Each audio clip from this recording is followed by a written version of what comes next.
had more power at any time in our history. As this pandemic recedes, it's becoming clear that cities and states that have cautiously reopened did the right thing. They're reaping the benefits of that. Nowhere has the virus surged back. Hospitals haven't been overwhelmed. Death rates have not spiked. The time for mass quarantines is past.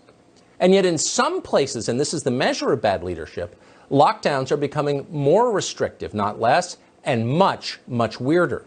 In Illinois, for example, J.B. Pritzker, an aging ne'er-do-well who bought the governor's title a year and a half ago for $172 million in inherited money, has issued yet another emergency order.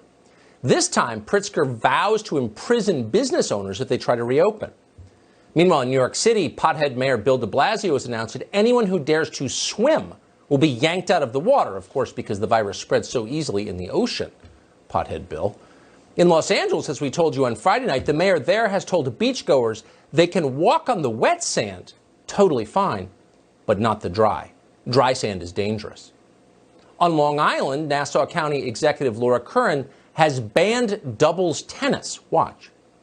I will fill you in on what those rules are. Singles only, no doubles. Only every other court, you have to have a court between players, between people, sets of people playing. Every player, unless they're from the same household, has to bring their own tennis balls so that you don't touch other people's tennis balls. Singles only, no doubles. She wants to know that in Nassau County, it is illegal to touch other people's tennis balls. This is what happens when neurotic, dumb people get power. They do neurotic, dumb things and then throw you in jail if you complain about it. Thankfully, in spots around the nation, people are starting to remember that this is America. Just because morons like J.B. Pritzker would like to stage a coup d'etat does not mean that the rest of us have to play along. Several sheriffs in Illinois have now announced they will no longer enforce J.B. Pritzker's orders. They're too stupid. They're absurd. They're also unconstitutional. Many others, individual Americans, are standing up for themselves in quieter ways. Here's how we know. Because it controls your smartphone, Apple can track travel across the country. Now, that's scary, but in this case, it's interesting. Here's why. Over this past weekend, for the first time since the lockdowns began in mid-March, nationwide driving trends were well above the baseline average. And that means Americans are voting with their feet. They're ignoring the orders. They're breaking their isolation. Last week on this show, we talked to a New Jersey gym owner called Ian Smith. Smith vowed to reopen his gym today no matter what. So Murphy clearly doesn't know what to do to keep people safe. So many in New Jersey have died. He's arrested people for attending weddings. You're openly defying him on television. What do you think is going to happen to you when you do this? We're prepared for any and all consequences. Our actions on Monday are going to be grounded in the ideals of civil disobedience.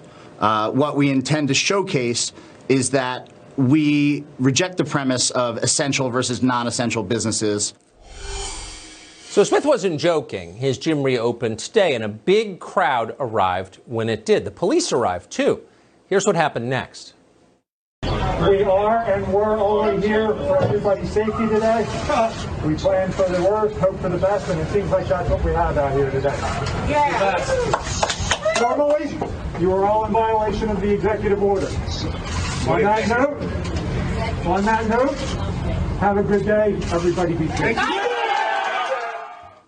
of a touching exchange. Happy ending, but it didn't last long. The police, as you just heard, preferred to leave citizens in peace. They weren't hurting anybody. But then their supervisors forced them to return with threats. Peacefully disperse. If you do not disperse, you could be charged. You can exit the area either end.